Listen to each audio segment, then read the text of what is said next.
الله وبركاته. عايزين بقى نجهز لرمضان يا جماعه، كل سنه وانتم طيبين ويقفوا عليكم الايام دي. طالعه السلم بقى ايه هبطانه خلاص. طبعا ان شاء الله يعني ايه هنعمل بقى صلصه ونجهزها كده ونحطها عندنا في الفريزر عشان ما بنفضلش في رمضان. بيبقى شغل طبعا كده يعني.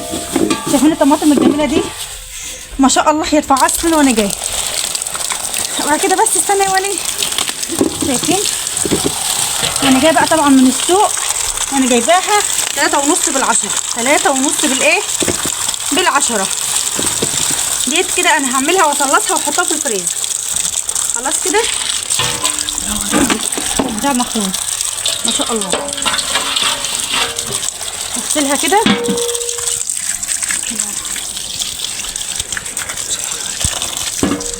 علشان خاطر ايه نمسكها بقى نخرطها مع بعض، نعملها مع بعض واحده واحده كده. الطماطم الايام دي صفرا يا جماعه، صفرا يعني ما هيش حمرا قوي خلاص. فاحنا هنعملها بطريقه حلوه علشان تبقى حمرا وتحمر الطبق بتاعنا، وفي نفس الوقت طلعي من الفريزر كيس بكيس تطبخي على طول، ما يبقاش معاكي اي متاعب ولا اي يعني، ما تشيليش الدنيا هم خلاص، ما تشيليش الدنيا هم ابدا.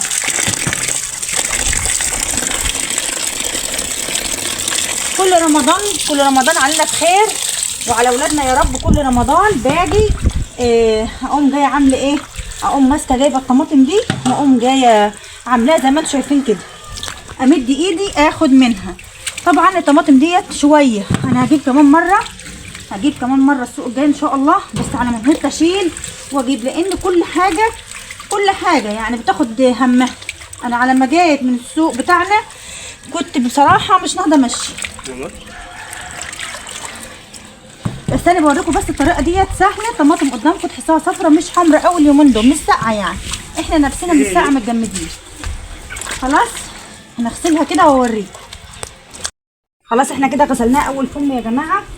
طبعا هتفتح كمان مره علشان ما يبقاش عليها طينه ولا رمل ولا اي حاجه، يعني بيبقى واقف القمع هنا كده بيبقى فيه رمل، مانيش عايزه يبقى فيها اي حاجه، تتغسل كده نضيف خلاص. نغسلها كده ونظبطها مع بعض، نعملها احلى طماطم. واللي ما جابش البسله يجيب البسله اللي من دولت رخيصه ب 12 ونص خلاص، ب 12 ونص كده، 12 ونص. وتعالى بص خلاص. خلص كده ونقطعها مع بعض.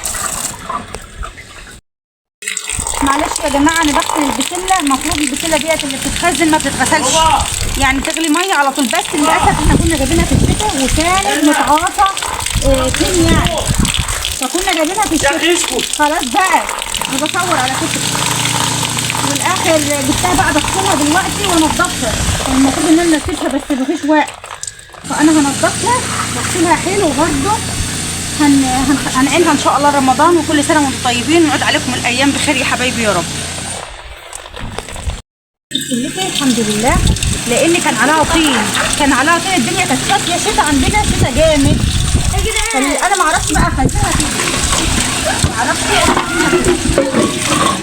فلازما كان ايه، كنت اغسلها حلو، وبعد كده بجهز ميه ساقعه وبغلي ميه، بقوم مديها صدمه في الميه اللي بتغلي دي، وبعد كده بطلعها على طول اصفيها في مصفى واقوم حاطاها في الميه الساقعه، فتفضل محافظه على ايه، على لونها وعلى جمالها، وتفضل ما تكرمش معاكي ولا اي حاجه خلاص. كل سنه وانتم طيبين يا حبايبي. لايكات بقى واشتراك، اللي ما عملش اشتراك يعمل اشتراك في القناه.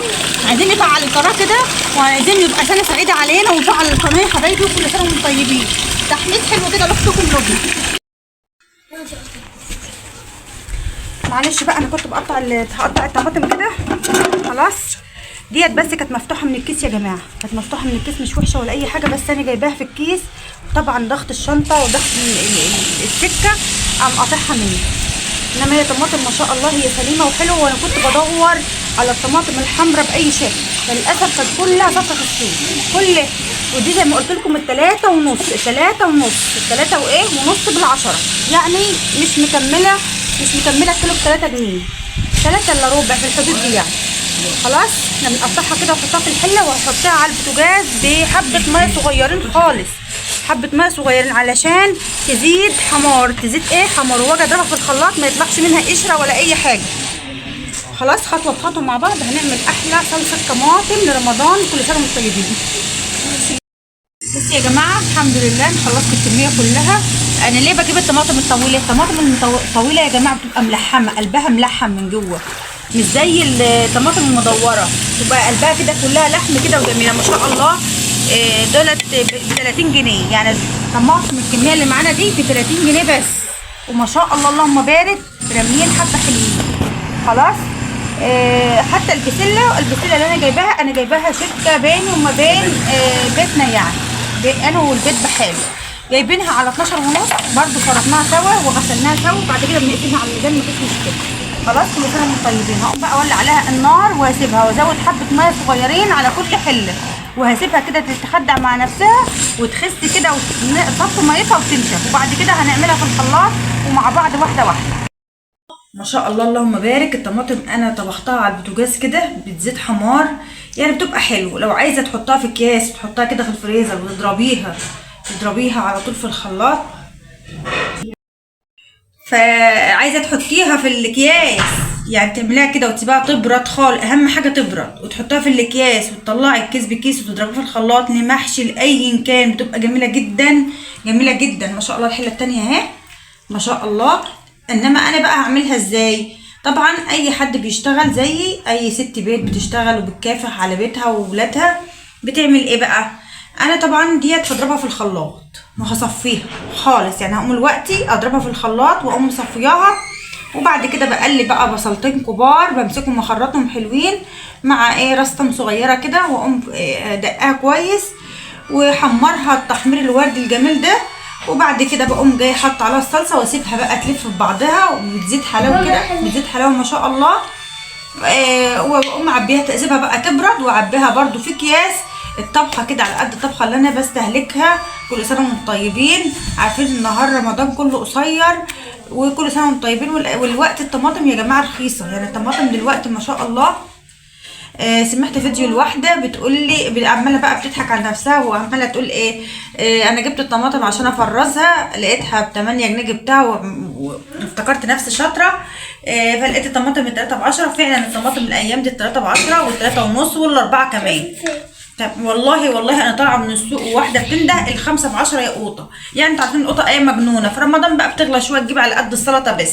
كل سنه وانتم طيبين وعد عليكم الايام بخير. هقوم دلوقتي اعملها واوريكم الشكل النهائي اللي انا بعبيه على طول. ما شاء الله طماطم صفتها دول 11 كيلو ونص، 11 كيلو ونص طماطم. شايفين انا طبعا مصفياها. انا عايزه اوريكم التفل بقى، معلش انا ضربتها في الخلاط. شايفين التفل؟ يعني دول تفل 11 كيلو. دي تفل 11 كيلو ونص كمان، مش رامي ياما ولا حاجه. ليه؟ لان انا غليته في الاول زي ما قلت لك. انا دقه طبعا توم، عامله البصله اهي مقطعاها. الحله بتاعت البصل صغيره. ليه؟ انا هحط سمنتي وزيتي وهحمرها وهدلقها على الحله دي كده، اطشها يعني على الحله واسيبها بقى تغلي مع نفسها كده وتتسبك والدنيا تبقى تمام. بعد كده بتبرد بعبيها. انا بعمل كده كل سنه وانتم طيبين. بطلع الحته على قد الطبخه اللي انا هطبخها على طول، بتبقى جميله وريحتها جميله. وما بحطش ملح يا جماعه، انا بحط حبه سكر وخلاص. لما مثلا في يعني في حاجات اكلات كده ما بتقبلش ملح كتير وممكن انسى واحط ملح تاني، يبقى انا بوظت طبختي. فهي يعني من الاحسن تحط حبه سكر صغيرين عشان الحضاضه بتاعه الطماطم تروح منها وخلاص. دي نصيحتي لكم. انا بعمل كده كل سنه وبعملها وبسيبها. انت عايزه تخزنيها كده هتخزنيها، بس المشكله ان الفريزر كتر الحاجه ما بتتعان بتخرص تاني. فالاحسن ان انت تعمليها زي ما انا وريتها لك قبل كده وتخزنيها، وبعد كده بتضربيها في الخلاط بتبقى جميله وما بترميش قشر معاكي ولا الكلام الفاضي ده كله. ويا سلام في المحشي ما اقولكيش. تعالوا بقى معايا كده اما نكمل الوصفه بتاعت التقليه بتاعتنا ونسيبها. كل سنه وانتم طيبين.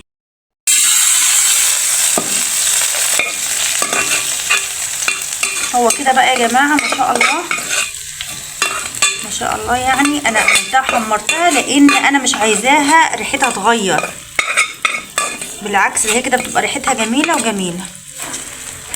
ماشي كده بقى. انا هحطها على النار وهسيبها. هحطها على النار وهسيبها. هي على فكره هي ممكن في الكاميرا لونها غامق شويه، بس هي لونها جميل وجميله. خلاص، وهسيبها كده وهوريها لكم في الاخر.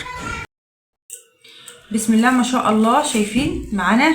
شايفين الصلصه بتاعتنا الجميله دي؟